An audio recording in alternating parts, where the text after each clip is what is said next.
Hello and welcome to this Foster Care Institute online training webinar, Oppositional Defiant Disorder. I am your host, Dr. John DeGarmo, founder and director of the Foster Care Institute. I am the author of several best-selling foster care books, international speaker and trainer for foster care agencies, foster parents, child welfare programs across the nation and globe, and I have been a foster parent to over 60 plus children who have joined my home and come to be part of my family. Indeed, over the years, my wife and I have had several children placed in our home who have experienced and suffer oppositional defiant disorder. And during this webinar, we are going to examine what that looks like and how you can best help these children who experience oppositional defiant disorder. Indeed, our goal during this webinar is to increase awareness of what oppositional defiant disorder, otherwise known as ODD, what it is, and how it affects children and youth.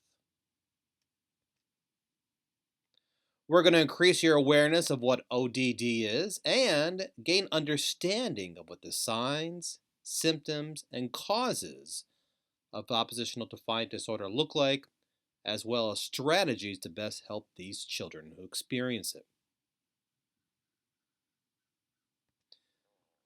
Let's look at what one parent said about raising children with oppositional defiant disorder. Quote, kids with oppositional defiant disorder may seem to feel the most comfortable in the midst of a conflict, which is exhausting for everyone involved, even the children. End quote. And this is coming from an anonymous source. If you have ever cared for children who have experienced or suffer from oppositional defiant disorder, then you know that that last phrase there, exhausting for everyone involved, is truly true. It is very exhausting for all involved. Before we go any further, we need to examine what oppositional defiant disorder is. What is ODD? According to the Johns Hopkins Medicine, oppositional defiant disorder, or ODD, is a type of behavior disorder. It is mostly diagnosed in childhood. Children with oppositional defiant disorder are uncooperative, defiant, and hostile towards their peers, towards their parents, towards teachers, and other authority figures. They are more troubling to others than they are to themselves. And again, we thank the Johns Hopkins Medicine for this explanation. WebMD says this about oppositional defiant disorder. Oppositional defiant disorder, ODD, is a behavior disorder in which a child displays a pattern of an angry or cranky mood, defiant or combative behavior, and vindictiveness towards people in authority. The child's behavior often disrupts their daily routine, including activities within the family and at school. And again, thank you to WebMD for their definition of oppositional defiant disorder. And let's look at one more definition of ODD. And this comes from the Cleveland Clinic. And they say this: oppositional defiant disorder, ODD, is a condition in which your child displays a pattern of uncooperative, defiant, and angry behavior toward people in authority. And again, we thank the Cleveland Clinic for their definition of ODD. As we have discussed here at the Foster Care Institute many times, there are so many myths and misconceptions associated around foster care. Before I was a foster parent, I believed many of these myths and misconceptions. And most likely your friends and family members also falsely believe those myths and misconceptions associated with foster care. Well, in truth, there are also many myths and misconceptions surrounding oppositional defiant disorder. It's important for us, before we go further, to examine what some of those myths are and what the truths are instead. Myths and truths about oppositional defiant disorder. One myth says this, that oppositional defiant disorder only occurs in children. The truth is this. Now, while oppositional defiant disorder is often most diagnosed in children, in truth, teenagers and adults can also suffer from oppositional defiant disorder. There is the myth that oppositional defiant disorder is always a result of a child or a teenager or even an adult experiencing some sort of trauma. The truth is, while oppositional defiant disorder may occur after an individual experiences some sort of trauma, the truth is trauma is not always the cause of ODD.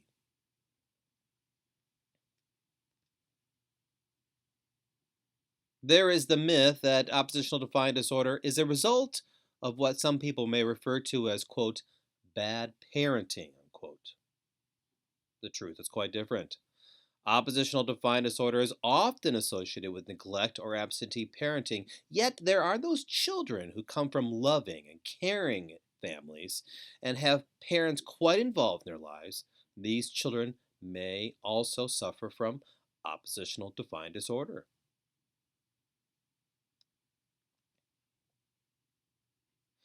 There is the myth, if you will, the myth that ODD, oppositional defiant disorder, and conduct disorder are one and the same. They are the same thing. The truth is, oppositional defiant disorder involves irritable, argumentative, and defiant behavior. Those individuals who suffer from ODD, they may defy or ignore rules or requests from authority figures, but their behavior that's violent or outright illegal, isn't common with ODD. Truth is that conduct disorder involves repeated violence, illegal activity, and disregard for other rights or property. So there is a difference between the two.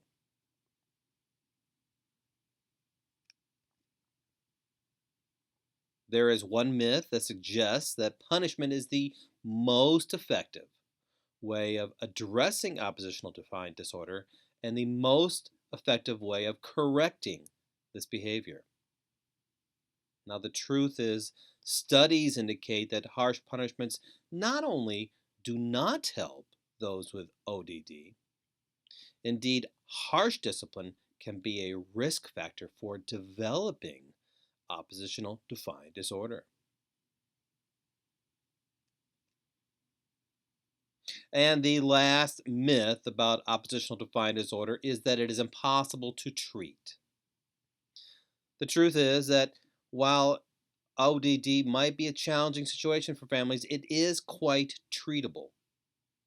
Studies indicate that more than 65% of children with oppositional defiant disorder see their symptoms go away in 3 years or less. We wish to thank Good Therapy and Good Therapy blog for these myths and truths surrounding oppositional defiant disorder. Now, let's look at what some of the causes of oppositional defiant disorder are. We know what it is, we know the definition, we know the myths and truths associated with it. Now, let's examine some of the causes of it. In truth, there are no known causes of oppositional defiant disorder that researchers have been able to discover. There are theories, though, as to perhaps what might cause ODD. One theory is the environment. A lack of consistent positive parenting or supervision by adults or parental figures, as well as harsh or inconsistent discipline, might be a factor of oppositional defiant disorder. There is the theory that abuse and neglect may also be a factor in children developing oppositional defiant disorder. The developmental theory suggests that those with oppositional defiant disorder may begin when the child is a toddler, during their toddler years. Those children may have had challenges learning to become independent from their parents or parental figures who they were attached to in an emotional fashion or emotionally attached. This developmental theory suggests that child's behavior might be normal developmental issues that might last into their teenage years and even beyond. There is the theory that genetics may play a part in the cause of oppositional defiant disorder. The child's natural personality and their character, or their temperament, if you will, might help be a contributing factor to oppositional defiant disorder.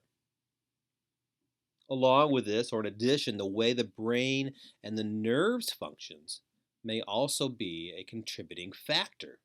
These are all a genetic factor. And again, these are all theories.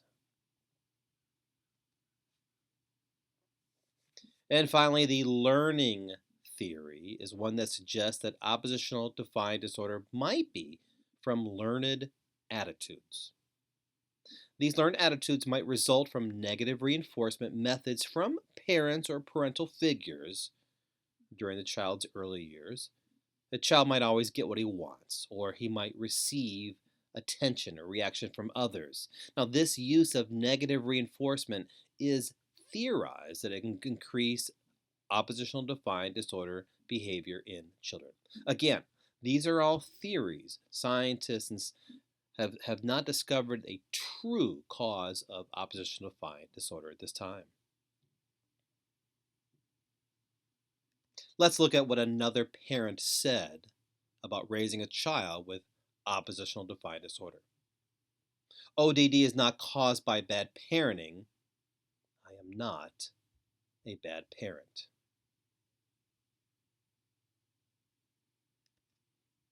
So we've looked at some of the possible causes. What does ODD look like?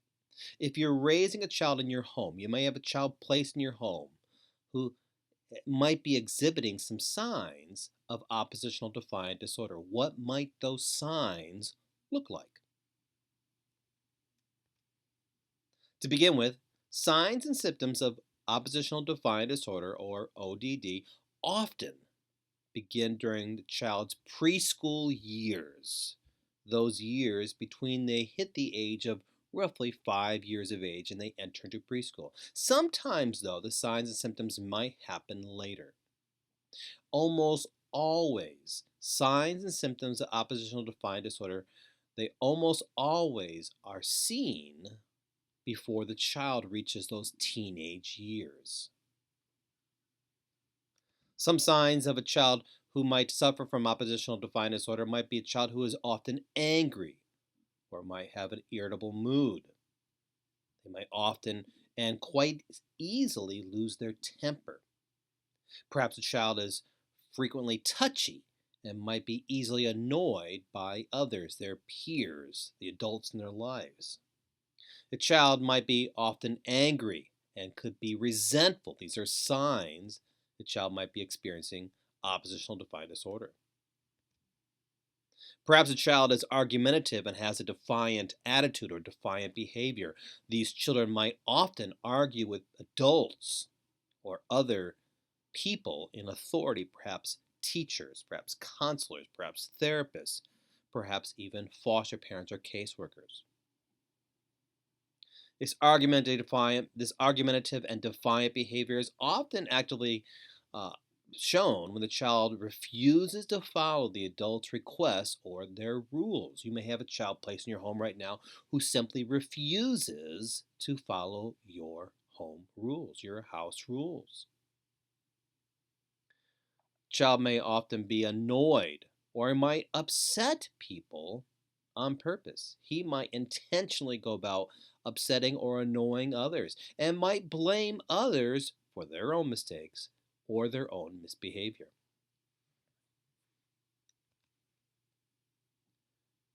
Other signs might be a hurtful or revengeful behavior. A child who suffers from oppositional defiant disorder might say mean and hateful things to others, or perhaps even to themselves, when they are upset. They might try to hurt the feelings of other people, perhaps you or those in your family, and might try to seek revenge. This is also known as being vindictive.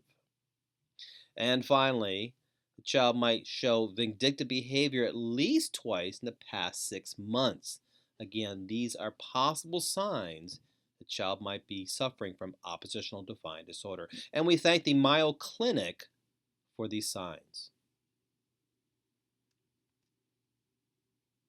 When trying to diagnose if a child has oppositional defiant disorder, if you see these signs in the child, or even during a child's teenage years, it is available to get a diagnosis from your doctor or your specialist as soon as possible. Indeed, this is quite advisable. If you see these signs, then it is encouraged and suggested that you get a diagnosis from the doctor as soon as possible. Now, the doctor might talk to you, the doctor might talk to the child, and maybe the doctor might even talk to the child's teachers about the child's behaviors. In addition, the doctor might spend some time observing the child. The child might even have some mental health tests from a specialist or a doctor.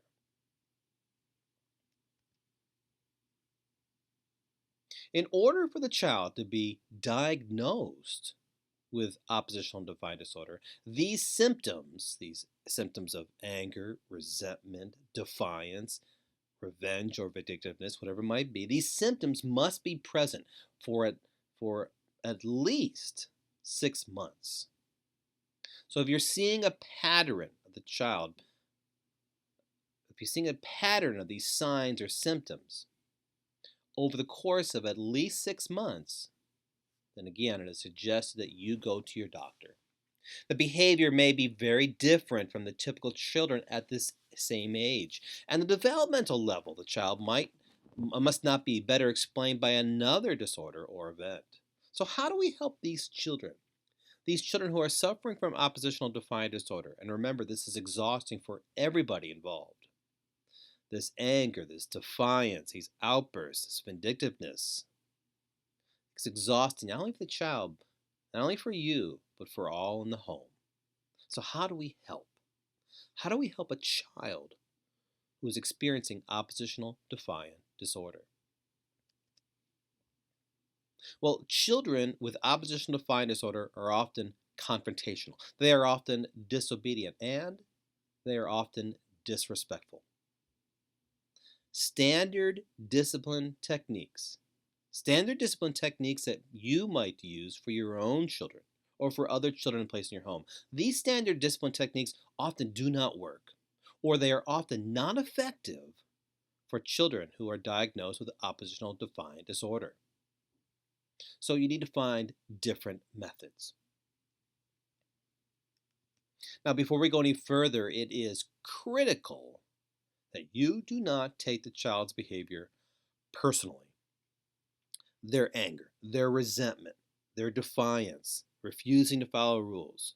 It has nothing to do with you or your parenting techniques or parenting styles, your parenting skills. It has everything to do with the child and their ODD. So again, do not take their behavior personally. One way to help a child is by determining whether the defiant behavior in the child is intentional or if their defiant behavior is unintentional. When a child's behavior is intentional, then it's most likely he may have oppositional defiant disorder.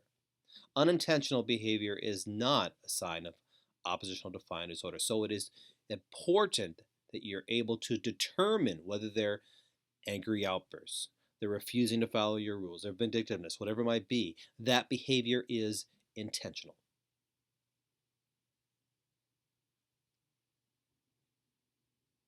When you're caring for a child in your home, who is argumentative with you, who is openly defiant, who is angry and shouting and yelling, it's important that you avoid doing the same.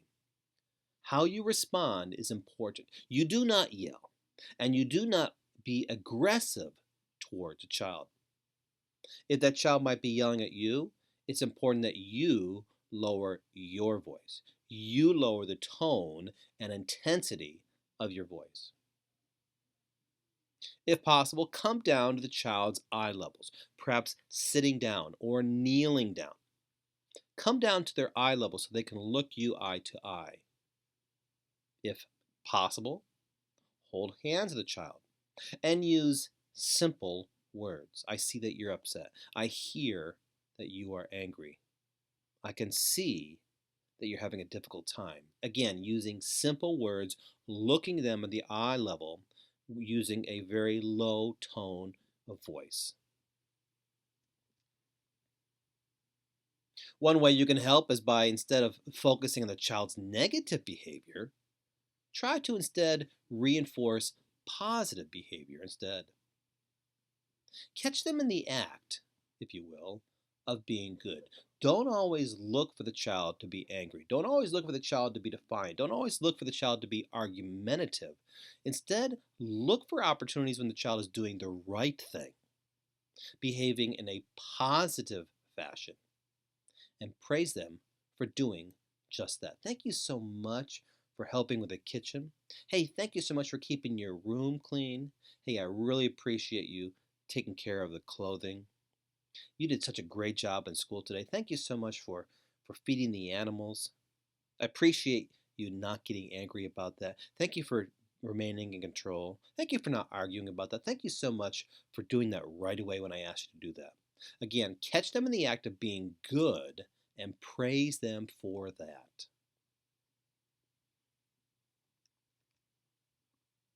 Earlier, we suggested that you remain in control. Indeed, you must remain in control when the child is having an outburst. You need to regulate your own emotions. So be patient, be generous, be the loving parent or loving parental figure that every single child wants and every single child needs and deserves. For those children who are experiencing oppositional defiant disorder, exercise is one way to help. Find ways for the child to participate in various forms of exercise. Go outside and play basketball, dribble a basketball, throw around a baseball, maybe ride a bike or a skateboard, run around the yard, just go outside and play in general. This type of exercise not only helps to promote healthy brain function, it also helps a child to control the child's aggression. So when you're seeing the child beginning to show signs of oppositional defiant disorder, if you're seeing the anger starting to flare, if you might see some signs of defiance, encourage the child to go outside and just run around. Go outside and play. Ride that bike. Take some of their frustration out playing basketball. Indeed, recognize what those symptoms might look like, what those signs might look like. Get to know the patterns a child might have that might indicate to you that the child placed in your home is about to have an anger attack.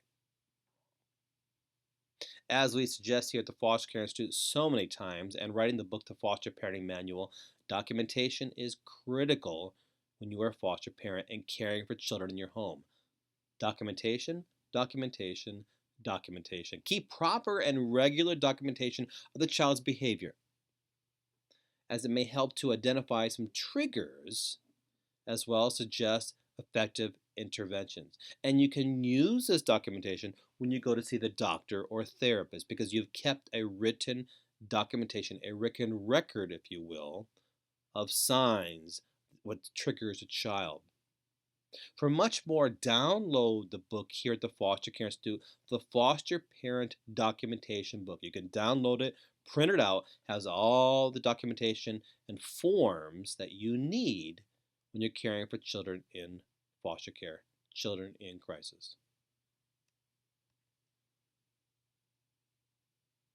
when it comes to rules and consequences for children with oppositional defiant disorder, one way to help is to be very clear, very concise with what your house rules and your expectations are.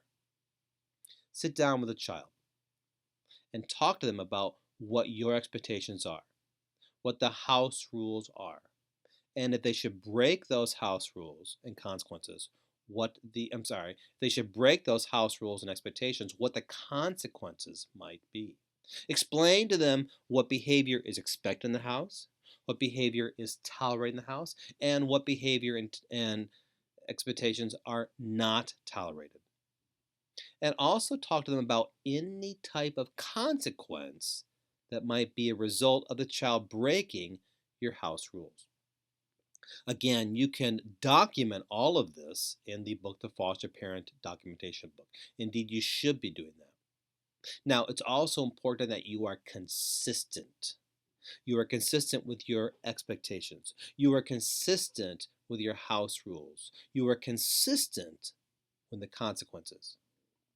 So on Monday, the child should behave in a fashion which is not tolerated in your home, and you have some sort of consequence, and the child does the same type of behavior on Wednesday or Thursday, a couple days later, and there are no consequences as a result, then you're sending mixed signals to the child.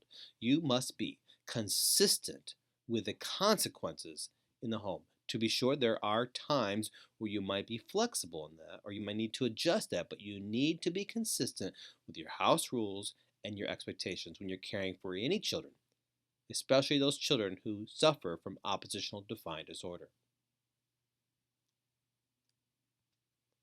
Routine is one way to help children with ODD. Children need routine and children thrive on routine. So put in place defined routines in your home for the children for the morning, after school, and bedtime, and stick to those routines as much as possible. Allow the child to be part of the routine. Allow them to talk about and to suggest what some of those routines might look like. In my home, we have routines Monday through Friday during the school year, and they look something like this. Children are woken up in the morning, they make their bed, they get dressed, brush their teeth, they come downstairs for breakfast. We go to school. After school, they come home from school. We check their schoolwork, sign any agendas or forms. Children wash their hands, have a glass of water, a light snack, healthy snack. They do their homework, if any. If time, there might be time to go play outside. Then there is dinner time as a family, sitting down at the table together as a family, having some type of enjoyable conversation. After dinner, there might be some chores such as taking out the garbage or sweeping the floor, doing the dishes. Afterwards, if there's time to play, we might allow that if there's again time. And then there's shower and bathing and getting ready for bed, maybe some light reading, and then it's bedtime. And we have that routine each day, Monday through Friday, during a school day. Now, to be sure, we need to have flexibility when necessary. Perhaps there's a sporting event. Perhaps there's a visitation with the birth parents or biological family members. Perhaps there is a court or a doctor's appointment. Or perhaps a special occasion might arise, such as a movie or something else. So have routine, at the same time be flexible when needed. Again, children thrive on routine and they need it. And this type of routine can help children who experience oppositional defiant disorder because they know what to expect each and every single day because of the routine that they are in.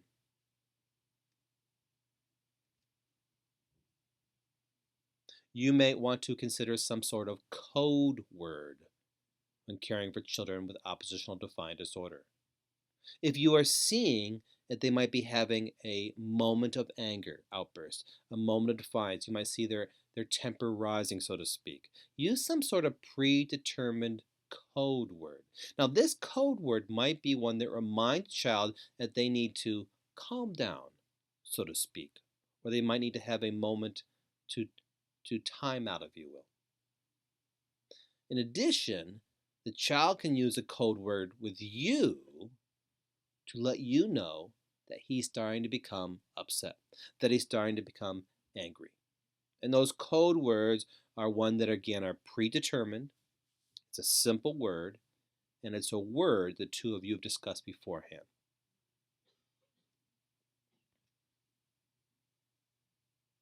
When the child is angry, the child is defiant or argumentative, do not argue with him, and do not give ultimatums of any kind. Instead, try to offer some choices for the child during their moments of oppositional defiant disorder. You might say something like this: I see that you're upset.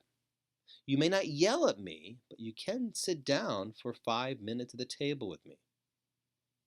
Again, give them some sort of choice instead of an ultimatum. Those children with oppositional defiant disorder often do best by having some sort of safe space where they can go during times of emotional difficulty, during times of anger and defiance. This safe space allows a child to cool down, if you will. This safe space might be a special place in the house, perhaps their bedroom, or maybe the kitchen, or maybe a lounge room. It might be on the front porch or on a swing set.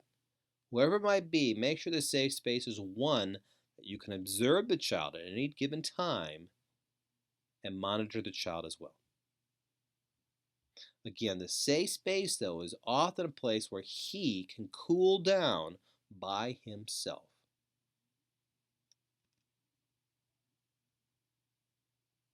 Those children who suffer from ODD might be eligible for certain protections and reasonable accommodations under the ADA Act or the Americans with Disabilities Act or Section 504 of the Civil Rights Act.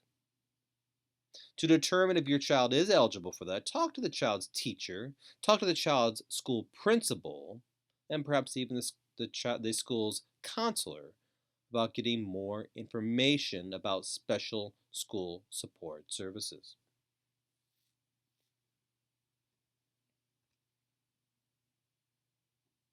As I've noted here at the Foster Care Institute several times myself, I'm not an expert at heating and air. If the heating and air machine breaks down, I am going to find an expert. When my car breaks down, I am going to find an expert. I'm not an expert at all things parenting, and neither are you, and that's no knock about your parenting skills whatsoever. Indeed, it is important that you seek out some sort of expert in this for your child and for the family's sake. Professional counseling and professional therapy can be helpful for those children who are diagnosed with oppositional defiant disorder. In addition, family counseling sessions might also be helpful for you as well. There are different forms of therapy. These include cognitive behavioral therapy. With cognitive behavioral therapy, the child learns to better solve their problems, and they also learn to better solve their problems through communications through this form of therapy. The child learns how to control their anger, how to control those impulses to become defiant or to become argumentative. Again, this is known as cognitive behavioral therapy. And family therapy is one that helps make changes in the entire family. And these changes might be through improving communication skills through the family as well as family interactions. So it might be something for your family to consider seeing a family therapist.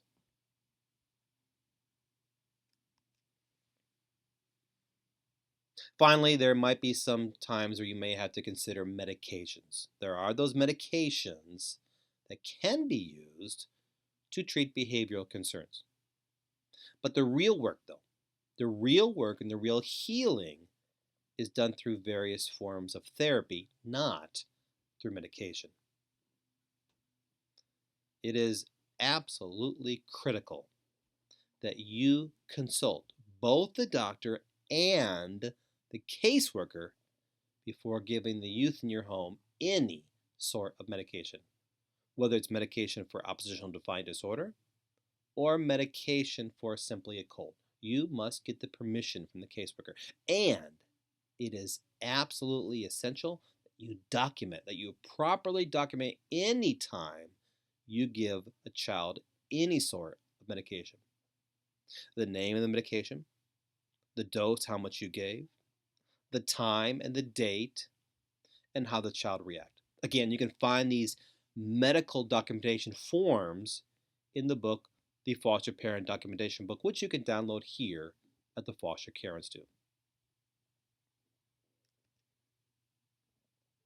Caring for a child in your home with oppositional defiant disorder can be exhausting, not only for the child, but for you and all in your family. Yet, when you help that child through this, when you help them through exercise and through routine and through being consistent and through consequences and through therapy and other forms, when you help them, you're not only helping them now, you're helping them for their future as well.